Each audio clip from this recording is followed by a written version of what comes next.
But if you're gonna choose somebody to be your partner for life, y'all should at least have similar values, a value system, ideology, belief system, whatever. Like, it should be similar, or that's just opening you up to a bunch of fights. And, So, somebody close to us once told us, both of us, just because you love somebody doesn't mean that y'all meant to be together.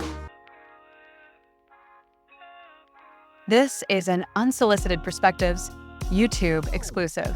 Jay, I saw something that was really interesting to me, and I was like, we got to talk about this. So the event was Love is Blind. I don't watch Love is Blind, but I love Love is Blind. Well, it gives me anxiety. Love is Blind. It's a Thanksgiving themed show. Then you talk about different brines for turkeys. No, Love is Blind. I like it. It gives me a lot of anxiety. And I also think these people are delusional, but I do love the show. Why does it give you a lot of anxiety? Because it's just like, I don't know. It's just meeting somebody sight unseen and then like professing your love because they wrote you a really bad poem. Like the next one, like it just does something, and I'm just like, I can't. Okay, But I also love it. All right, let me talk about specifically what caught my eye. So Sarah refused to marry Ben on Love is Blind due to his conflicting values on social justice issues.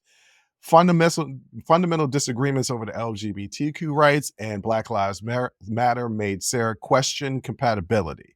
Ben admitted ignorance towards Black Lives Matter and not voting, which Sarah saw as apathy towards systematic racism. Sarah prioritized a partner who openly supported equality, but Ben struggled to articulate his church's traditional stance on LGBTQ rights. So what did Sarah do? Sarah attended Ben's Minneapolis church, later discovering its conservative stance on sexual identity. Ben claimed ignorance about his church LGBTQ plus position, frustrating Sarah. She felt he shielded the church's views instead of addressing her concerns directly.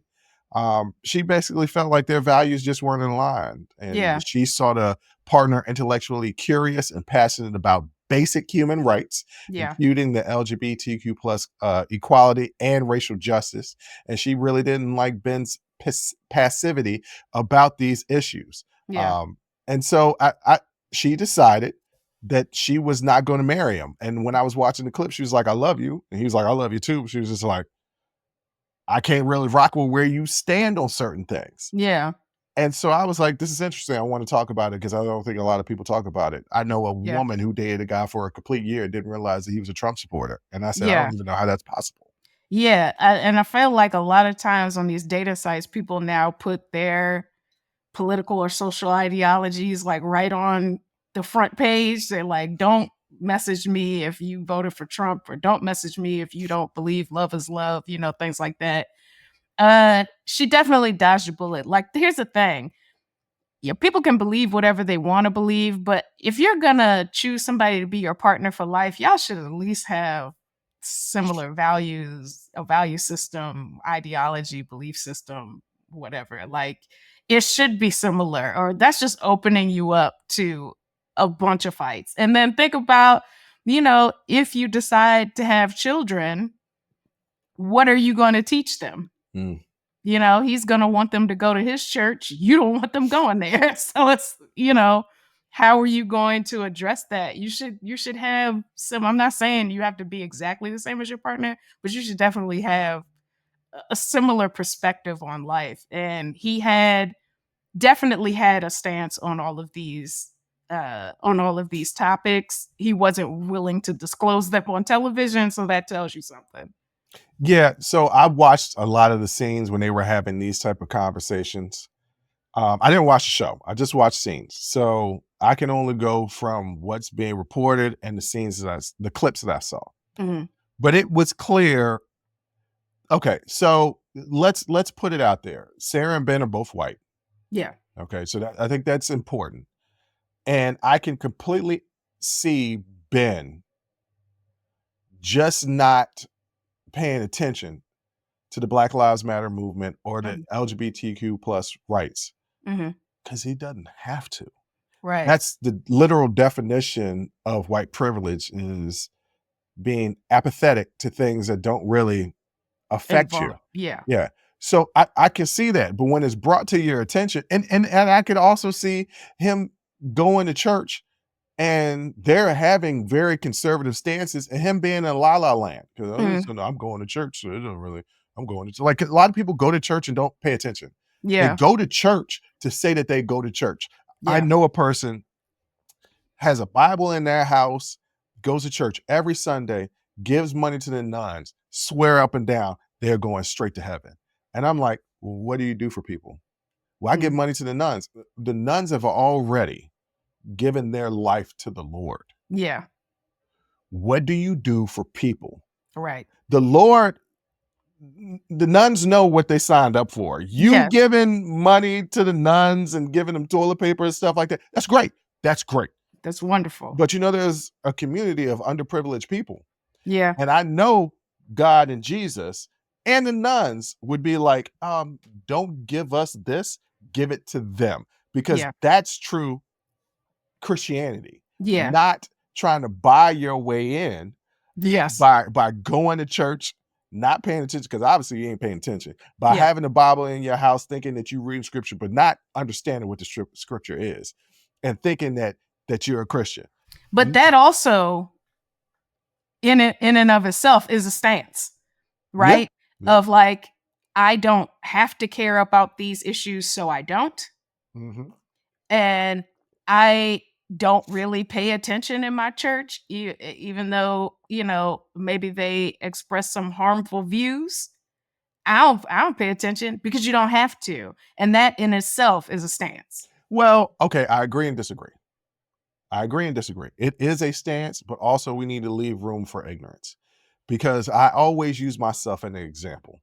I always put myself in it as an example. 20 years ago, good God, toxic masculinity, leaning into patriarchy, like I go back and look at that person, I want to talk and I want to fight that person. Yes. Right? Yeah. It took people pointing things out to me along the way. Yeah. That I just didn't see. I don't know that I didn't care to see. I just didn't see because I'm in my own head with my own blinders on, living my own life. Sometimes you have to have people point things out to you to show you what you can't see. Yeah. So yes, it is a stance, but also Sarah sitting there saying, well, what about this? What about this? What about this? If that's not giving you a stop and pause moment to think and examine. Yeah. And I think that's what Sarah recognized. Like, okay, you were apathetic to all of these things before. Now I'm pointing this out to you. What's the response? What's your response? And if your response is like, oh, hey, I mean, yeah, that does sound pretty bad. I don't know. If that's your response, it sounds pretty bad. I don't know. Then it's like, okay, well, I've given you this information now, and you still want to go to this church after what they're saying? Right. Okay. Yeah, That's a position. And one I can't reconcile. So, somebody close to us once told us, both of us, just because you love somebody doesn't mean that y'all meant to be together. You're right. And y'all might love each other, which, by the way, no, you don't. Because how long is Love is Blind? It's literally, I think it's like, is it a month? Yeah, no, you don't love nobody in a month. Yeah, it's a very short amount of time. You can have from meeting to the altar. It's a very short amount of time. You can have an infatuation. You don't love nobody because you don't know them. You don't know a person until about 9 months to a year. Yeah, because that's when they've let their guard down. Hopefully, that facade comes down. That facade comes down, and you find out the true person. Let y'all get into an argument. Right. And you see how they handle being angry. Yeah, and that's when you know it's real. You don't love nobody after a month. So I don't believe that anyway. You're infatuated with the idea of being in love. But she was just like, nah, I can't marry you. And the scene was she broke it down to him at the altar and was just like, I'm okay. She walked out, I'm okay. Everybody can go meet me outside. I'm okay. And she was just like, hey, his views on these important issues to me, and I Yeah. commend her. We're lacking. We're lacking. And of course, I found down the rabbit hole because I found this on Twitter, and I fell down the rabbit hole looking at the comments, and every man was sitting there like, "You dodged the bullet." No, she dodged the bullet. She dodged the bullet. God, there's so many men that are absolutely horrible. I don't know how y'all deal with us. Oh, To we be we quite tried honest. not to, honestly. And there's going to be men that are going to comment on this, and look, y'all toxic, man. Y'all go ahead and believe what you want to believe. Like I don't care. I'm not trying to convince y'all no more. No. Believe the way you want to believe.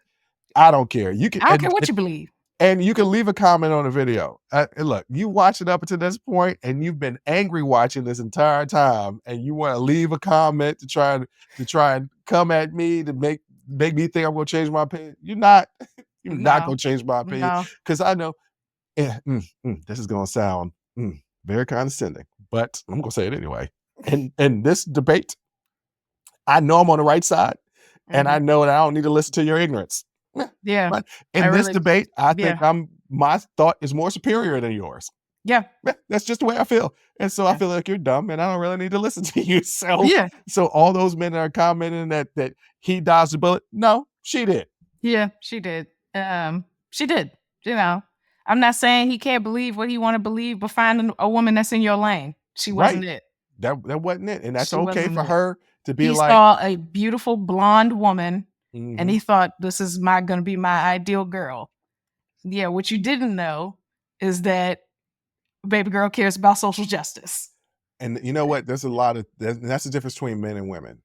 Men are very surface. Men are very surface. She look good. Yeah, but is she smart? Can you have a conversation with her? I mean, have you seen how hot she is? Yeah, she Right. is very attractive. Right. Can you have a conversation with her? I mean, she's hot though. And then women are like, women, don't get me wrong. They could be surface as well, but Yes, surface can only last for so long. Yeah. Before you get on, because the difference is women are actually trying to like their partner. Men don't typically like women that much. Oh, yep. I'm not going to dispute that. There's going to be some disputed comments, but no, I'm not going to dispute that because the fact of the matter is, y'all really don't act like y'all like us that much. So. No, not as people, as objects. As objects, yes. Yeah. You got anything else to add to this one? Good job, Sarah. You dodged a bullet, girl. Yes, Sarah, you definitely did. And that was a YouTube exclusive. Join the conversation and follow the Unsolicited Perspectives podcast on Apple, Spotify, or wherever you get your audio podcasts.